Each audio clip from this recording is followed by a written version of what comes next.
আইজো যদি আমার ইসলামকে যদি কষ্টি পাথর দিয়ে যাচাই করতে চাই, তখন সাধারণভাবে বলা হবে আবু বকর নামক কষ্টি পাথর দিয়ে যাচাই করো, উমর নামক কষ্টি পাথর দিয়ে যাচাই করো, উসমান নামক কষ্টি পাথর দিয়ে যাচাই করো, আলী নামক কষ্টি পাথর দিয়ে যাচাই করো। ওই কষ্টি পাথরের ভাষায় তোমার ঈমান যদি টিকে, তোমার ঈমান খাঁটি, তোমার ঈমান যদি না টিকে, তোমার ঈমান নকল। ঠিক না ভাই? কিসের কারণে? একমাত্র কোরআনে কারীমের কারণে। সুবহানাল্লাহ।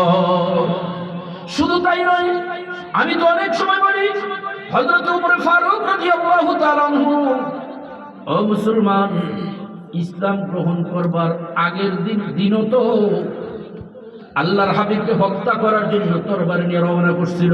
ঠিক না ভাই? ঠিক। প্রসিদ্ধ ঘটনা আমরা সবাই জানি। আবু জাহাল তার সংসদে পুরস্কার ঘোষণা করেছে, কে পারবে রে মুহাম্মদে আব্দুল্লাহর বেটা মুহাম্মদকে হত্যা করে তার মাথাটা আইনা সংসদ ভবনে হাজির করবা, 100 উট পুরস্কার দেওয়া হবে। চিৎকার দিয়ে বলেন নাউজুবিল্লাহ। চেরাগের আগে ইজাদ বর ফরুজাদ, কাছে কাশতুব জানাদের শেষ বসুজাদ। যেই বাতি স্বয়ং আল্লাহ তাআলা জ্বালিয়ে দিয়েছেন, কেউ যদি ফু দিয়া নিবাইতে যায়, ও মুসলমান, তার চেহারা জ্বলে যাবে, আল্লাহর বাতি নিভবে না। ঠিক কিনা? আল্লাহর হাবিবকে যেরকম দমাইতে পারে নাই, জুলুম করা হয়েছিল, নির্যাতন করা হয়েছিল, জুলুম নির্যাতনের স্টিল রোলার চালানো হয়েছিল, ও মুসলমান, শেষ পর্যন্ত হত্যা করার ষড়যন্ত্র করা হয়েছিল। তারপরেও ষড়যন্ত্রকারীরা দুনিশ্বাত হয়ে গেছে, আল্লাহর হাবিবের দিন আজ পর্যন্ত টিকে আছে।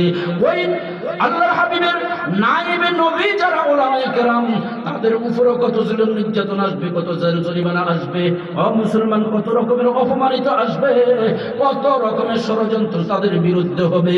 আমি বলবো মুসলমান, হক্কানি উলামায়ে কেরাম, আল্লাহর হাবিবের ওয়ারিস যারা, তাদের দিন, তাদের ঈমান, তাদের ইজ্জত সম্মান দুনিয়াতে বাড়বেই আর বাড়বে, টিকে থাকবে আর থাকবে। এক সময় ষড়যন্ত্রকারীরা খতম হয়ে যাবে, ধূলিসাৎ হয়ে যাবে। ঠিক কিনা? এই জন্য বলতেছিলাম, কোরআনে কারীম, আল্লাহ পাক রব্বুল আলামিন এমন এক মহান কিতাব আমাদেরকে দান করেছেন। হযরত ওমর মুসলমান হওয়ার আগে মনে বড় আশা ছিল 100 উটের পুরস্কার গ্রহণ করে নিবে, আল্লাহর নবীকে হত্যা করে মাথা মোবারক এনে আবু জাহালের সামনে দিবে। ও মুসলমান, ওমর তো তরবারি নিয়া, নাঙ্গা তরবারি নিয়ে পাগল পারা হয়ে রওনা করছে, আল্লাহর হাবিবের বাড়ির দিকে দৌড়াইতেছে, পাগলা ঘোড়া দৌড়াইতেছে। রাস্তার ভিতরে নুআইম ইবনে আব্দুল্লাহ রাদিয়াল্লাহু তাআলা আনহু ওমরের গতিবিধি দেখে মনের ভিতরে ভয় এসে গেছে। নমুনা তো ভালো দেখা যায় না। ওমর যেই গতিতে আল্লাহর নবীর বাড়ির দিকে দৌড়াইতেছে, না জানি নবীজির সাথে কোন বেয়াদবি করে বসে, তার গতি ফিরানোর দরকার, তাকে আটকানো দরকার। নুআইম বিন আব্দুল্লাহ ওমরকে ডাক দিল, ওমর রে, কি ব্যাপার, পাগলা ঘোড়া দৌড়াইয়া কোথায় যাইতেছো? বলে, দেখো না তরবারি নিয়ে যাই, আব্দুল্লাহর বেটা মুহাম্মদ কাজকে হত্যা করে ফেলবো। নাউজুবিল্লাহ। তার মাথায় এনে আবু জাহালকে দিব, 100 ঘোড়ার পুরস্কার পাবো। এইবার নুআইম বিন আব্দুল্লাহ রাদিয়াল্লাহু তাআলা আনহু ভয়ে তো থরথর করে কাঁপতে আরম্ভ করলেন।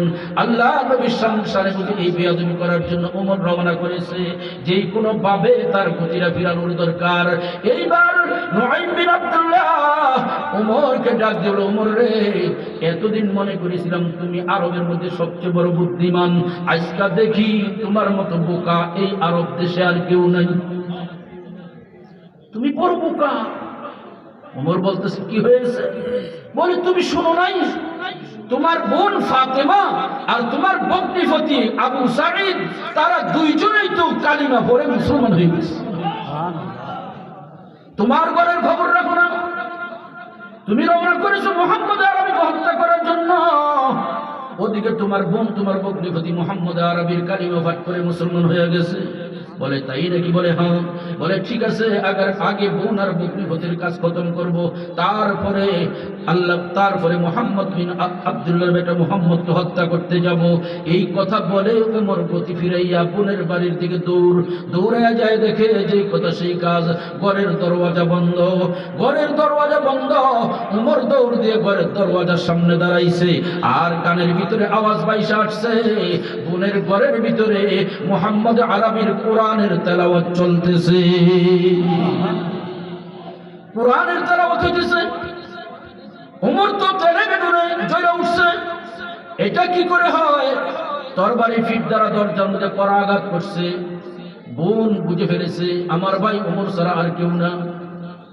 ঘরের ভিতরে তাদের স্বামী স্ত্রী দুইজনকে কোরআনে কারিমের তালিম দিতেছিলেন আল্লাহর নবীর সাহাবী হযরতে খাব্বাব রাদিয়াল্লাহু তাআলা আনহু। বোন সাথে সাথে হযরত খাব্বাবকে বলে উঠলেন, উস্তাদজি একটু দরজার চিপার মধ্যে আপনি আড়াল হয়ে দাঁড়ান, আত্মগোপনে যান। হয়তোবা আমার ভাই ওমর আসছে, না জানি আপনার সাথে কোন বেয়াদবি করে বসে।